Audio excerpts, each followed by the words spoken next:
이번 시간에는 여호와께서 독생자에게 이르시기를, 이 제목으로 하나님의 말씀을 살펴보도록 하겠습니다.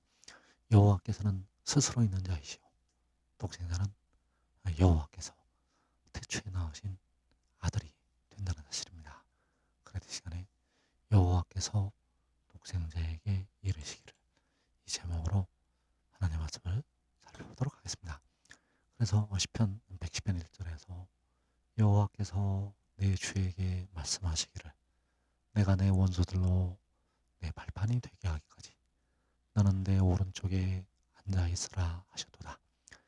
여호와께서는 스스로 있는 자, 그리고 다윗이 말하는 내 주, 내 주는 독생자, 여호와께서 독생자에게 말씀하시기를, 내가 내 원수들로 내 발판이 되게 하기까지 너는 내 오른쪽에 앉아있으라 하셨도다.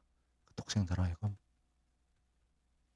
여호와 아버지의 오른쪽에 앉아있으라고 여호와께서 말씀을 하셨다는 사실입니다. 이어지는 2절에서 여호와께서 시온에서부터 주의 권능의 규를 내보내시리니 주는 원수들 중에서 다스리소서. 여호와께서 시온에서부터 주의 권능의 규를 내보내신다고 말씀을 하시고 있습니다. 주의 권능의 규, 바로 권능의 막대기를 내보내신다고 말씀을 하셨다는 것. 그래서 여호와께서 모세에게 지팡이를 들려주셨던 것처럼 여호와께서 독생자에게 주의 권능의 지팡이를 주시게 된다는 사실입니다. 그래서 시온에서 여호와께서 독생자에게 응답을 하시게 됩니다. 시편 20편 6절에서 여호와께서 자기에게 기름 부음 받은 자를 구원하시는 줄 이제 내가 아노니 그의 오른손에 구원하는 힘으로 그의 거룩한 하늘에서 그에게 응답하시리로다. 여호와께서 그의 거룩한 하늘에서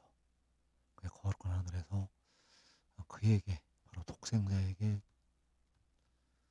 응답을 하신다고 말씀을 하셨습니다. 그래서 무엇으로 응답을 하시는가? 바로 그의 오른손에 구원하는 힘으로,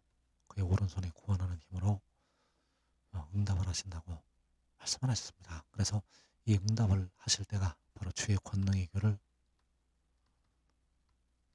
시온에서부터 내어 보내실 때, 그 구원하는 힘이 바로 이 권능의 규를 통해서 나타나게 되고 원수들이 물러가게 된다는 사실입니다. 그래서 여호와께서 그 힘으로, 그의 오른손에 구원하는 힘으로 응답을 하실 때, 시편 45편 4절에서 그 오른손을 통해서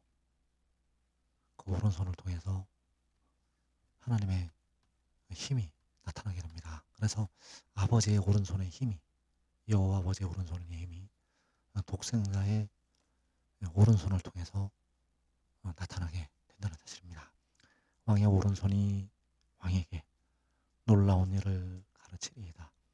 왕의 화살은 날카로워 왕의 원수의 염통을 뚫으니 만민이 왕의 앞에 엎드러지는도다. 자, 왕의 오른손, 하늘로부터 응답이 임한 그 오른손. 그래서 왕의 오른손이 왕에게 놀라운 일을 가르치는 이유는 바로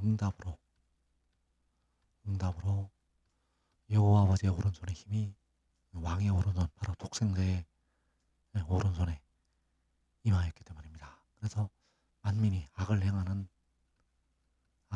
열방의 세력이 왕 앞에서 엎드러진다고 말씀을 하고 있습니다. 시편 144편 1절에서 나의 반석이신 여호와를 찬송하리로다. 그가 내 손을 가르쳐 싸우게 하시며 손가락을 가르쳐 전쟁하게 하시는도다. 자, 독생자의 반석이 되시는 여호와께서 그 독생자의 손을 가르쳐서 싸우게 하시고 손가락을 가르쳐서 전쟁하게 하신다고 말씀을 하고 있습니다. 그래서 왕의 오른손이 왕에게 놀라운 일을 가르친다고 말씀하고 있다는 사실입니다. 그래서 시편 110편 5절에서 주의 오른쪽에 계신 주께서 그의 노하시는 날에 왕들을 쳐서 깨뜨리실 것이라. 문나라를 심판하여 시체로 가득하게 하시고 여러 나라의 머리를 쳐서 깨뜨리시며. 자, 주의 오른쪽에 계신 주. 자, 앞에 주는 스스로 있는 자, 만군의 여호와가 되시겠고, 주의 오른쪽에 계신 주는 독생자. 그래서 그 노하는 날, 그 노하시는 날에 여러 나라의 머리를 쳐서 깨뜨린다고 말씀을 하고 있습니다. 그래서 이 여러 나라의 머리는 어두움의 세상 주관자들,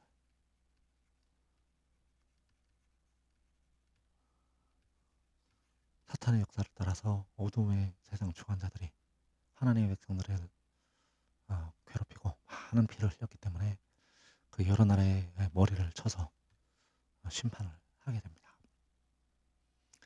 그래서 이사 41장 25절에서 그 여러 나라의 머리를 쳐서 깨뜨릴 때 그때의 말씀이 나타나 있습니다.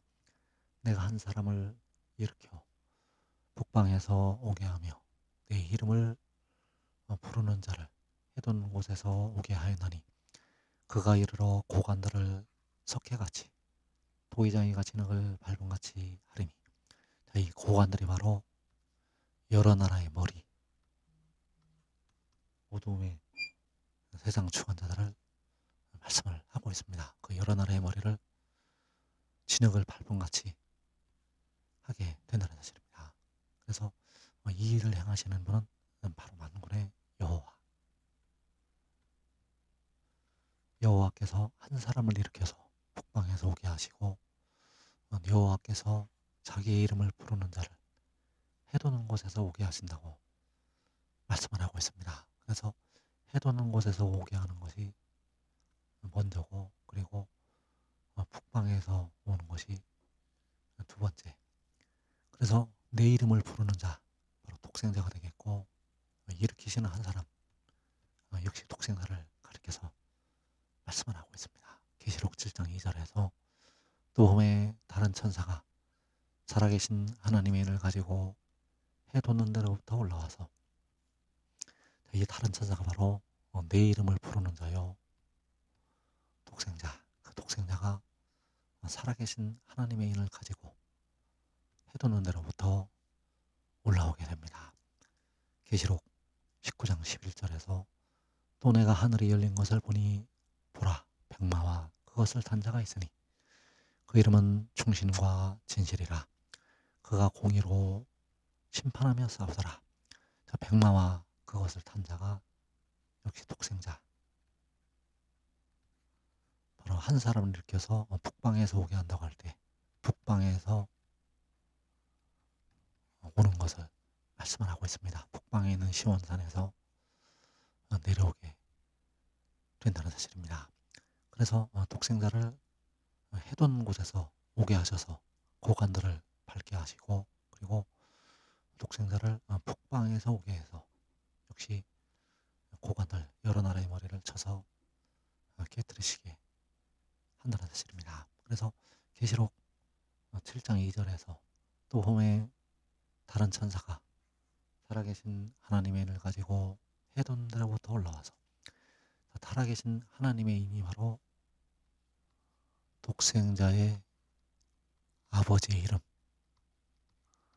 독생자의 아버지의 이름을 가지고 해둔 데로부터 올라오게 됩니다. 바로 만군의 여호와의 이름으로, 만군의 여호와의 이름으로 해두는 데로부터 올라오게 됩니다. 그리고 이때가 바로 주의 영광이 하늘을 덮는 날이요 만군의 여호와 우리 주의 이름이 온 땅에 아름답게 되는 날. 바로 달빛은 햇빛 같고 햇빛은 7배가 되어서 7날의 빛과 같은 날, 바로 공의로운 해가 떠올라서 치료하는 광선을 바라는 날. 그래서 독생자는 그의 아버지 이름으로 오게 됩니다. 요한복음 5장 43절에서 나는 내 아버지 이름으로 왔음에 너희가 영접하지 아니하나 만일 다른 사람이 자기 이름으로 오면 영접하리라. 나는 독생자는 내 아버지 이름으로 왔다고 말씀을 하고 있습니다. 바로 살아계신 하나님의 인을 가지고 해놓는 데서부터 올라오게 된다는 사실입니다. 그래서 이때 데려감을 얻는 자들은 그를 영접하게 되고 버려둠을 당하는 자들은 그를 영접하지 않게 된다는 사실입니다. 그래서 하나님께서 먼저 그 권능을 나타내실 때 먼저 의의 나무들이 영생에 들어가게 됩니다. 시편 118편 15절에서 의인들의 장막에는 기쁜 소리 구원의 소리가 있으며 여호와의 오른손이 권능을 베푸시며 의인들의 장막에 기쁜 소리 구원의 소리가 있다고 말씀을 하고 있습니다. 그래서 그 의인들의 장막에 시온의 하늘로부터 응답이 임하게 되고 그 응답이 임하게 되면 거기에는 기쁜 소리 구원의 소리가 있게 됩니다. 시편 133편에서 보라 형제가 연합하여 동거함이 어찌 그리 선하고 아름다운고 머리에 있는 보배로운 기름이 수염곧 아론의 수염에 흘러서 그의 옷깃까지 내린 것 같고 헐몬의 이슬이 시온의 산들에 내린 것 같도다. 거기서 여호와께서 복을 명령하셨나니 곧 영생이로다. 형제가 연합해서 동거함이 어찌 그리 선하고 아름다운 거라고 말씀을 하고 있고 거기서 여호와께서 복을 명령하셨는데 곧 영생이라고 말씀을 하고 있습니다. 그래서 이곳에 독생자와 의의 나무들이 거하고 있고 하나님께서 거기에서 복을 명령을 하신다고 말씀을 하고 있습니다. 그래서 지금 하늘의 이름을 믿고 순종하는 자들은 먼저 영생에 이르게 됩니다. 하나님께서는 이 말씀을 증거하는 그 육신 안에 그 영을 보내셨고 하나님께서 하늘로부터 그에게 응답을 주시게 됩니다. 지금 믿고 순종하는 자들은